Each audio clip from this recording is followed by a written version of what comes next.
I don't think anyone grows up expecting their life to fall apart at the exact moment it was supposed to come together. I certainly didn't. When I, Ariana, walked down the aisle toward Liam, I thought I was stepping into a future filled with stability, love, and partnership. I believed I had found someone who understood my softness, someone who valued the quiet loyalty I offered, someone who would build a family with me, not tear me down piece by piece. But people aren't always who they promise to be, and sometimes, the people who swear they'll protect you end up being the ones you need to escape from the most. I didn't realize this all at once. Truth is, realization comes in fragments, small moments where your heart whispers, this isn't right, even when your mind is trying to stay hopeful. This story, my story, unfolds over years. Years of trying, failing, loving deeply, breaking quietly, and finally rising, slowly, painfully, but completely. When Liam and I got engaged, my parents, Elena and Marcus, were thrilled. They adored the man I thought he was. Charming, soft-spoken, attentive. Liam presented himself as the perfect gentleman, and in those early days, maybe he even believed he was. But from the start, Helena, my future mother-in-law, made it clear she didn't think I was enough. Too quiet, too emotional, too dependent, too me. At first, I brushed it off. Every family has difficult members, right? But Helena was different. She didn't criticize me like a flawed daughter she wanted to fix. She criticized me like an intruder who had stolen something she believed belonged to her. Things escalated after the wedding. Helena inserted herself into everything, our finances, our decisions, even the way I dressed. And Liam, rather than standing by me, took her side almost every time. He'd say things like, just ignore her, you know how she is. She means well, it's not worth arguing. But words like that don't soothe. They silence, they shut you down, they make you feel like your pain is an inconvenience. Then came the nights, the ones where Liam would stay out late, working, but his phone location said otherwise. The ones where he treated me like the problem for asking simple questions. The ones where I cried quietly on the bathroom floor because I didn't want him to hear how hurt I truly was. Still, I stayed, because I believed in marriage. Because I believed he would choose me eventually. Because I believed love meant holding on even when it hurt. Then Sophia was born. My daughter changed everything. Her tiny hands, her soft cries, the way her eyes searched for me even before she could truly see. Suddenly, I wasn't just surviving for myself, I was responsible for a soul who depended entirely on me. Liam softened for a while, held her, kissed her forehead, bought her toys, took photos like a proud father. But real commitment wasn't in the photos, it was in the everyday decisions. And as days passed, he drifted further and further away, from me, and eventually from Sophia too. The worst part, I started blaming myself. The lies he told me, the emotional neglect, the betrayal I hadn't discovered yet. I thought maybe I wasn't enough to keep him. I didn't know then that the truth would hurt so much more than loneliness ever could. I never expected the truth to come from Camilla, Liam's sister, and yet she was the one who finally pulled the blindfold off.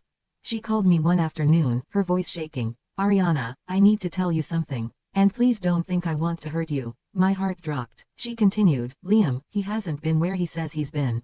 For months, he's been with someone else. Her words didn't hit gently. They shattered me. Cheating, months, lies, all the late nights, the sudden coldness, the defensiveness, those puzzle pieces clicked together instantly. I remember standing in the kitchen, staring at the floor tiles because I couldn't make my eyes focus on anything else. My legs gave out. I sat on the floor, tears pouring silently, uncontrollably. I felt stupid, used, replaceable. Sophia was in her crib, babbling softly, unaware that her mother's world was collapsing. Liam didn't deny it. He didn't even apologize properly, just blamed stress, blamed me, blamed the pressure of fatherhood, blamed everything except the choices he had made willingly. You've changed, he said. You're too emotional. You don't give me space. You're not fun anymore. As if motherhood was a personality flaw. As if his disloyalty was a reasonable response to my exhaustion. That night, I packed a few things, picked up Sophia, and drove to my parents' house. Elena held me as I cried against her chest like a child again. Marcus paced angrily in the living room, muttering curses under his breath. I wanted to be strong. But in that moment, I was broken in ways I didn't know how to put into words. People think healing is soft, like candles and warm baths and inspirational quotes. Healing, for me, was ugly. Raw, lonely, necessary. I spent nights awake, feeding Sophia, rocking her in the dark, trying to breathe through waves of heartbreak that hit like physical pain. I avoided mirrors because I didn't want to see the emptiness in my own eyes. For weeks, I questioned if leaving was the right decision. The guilt, the fear of judging eyes, the relentless thoughts that whispered, maybe you should have tried harder. But my parents never let me fall too far. Elena reminded me every day, Ariana, love doesn't cage you. It doesn't make you small. You did the right thing. Marcus made sure I ate, slept, rested, reminding me that I wasn't alone. My friends, Olivia and Brandon, showed up with food, jokes, emotional support, and silence when I needed it. They didn't pressure me, they simply stayed. Slowly, I learned how to take up space again, how to breathe fully, how to let joy find small cracks in the pain and seep through gently. The first time I laughed, really laughed, was months later, when Sophia tried to help me fold laundry and made a tiny sock hat for herself.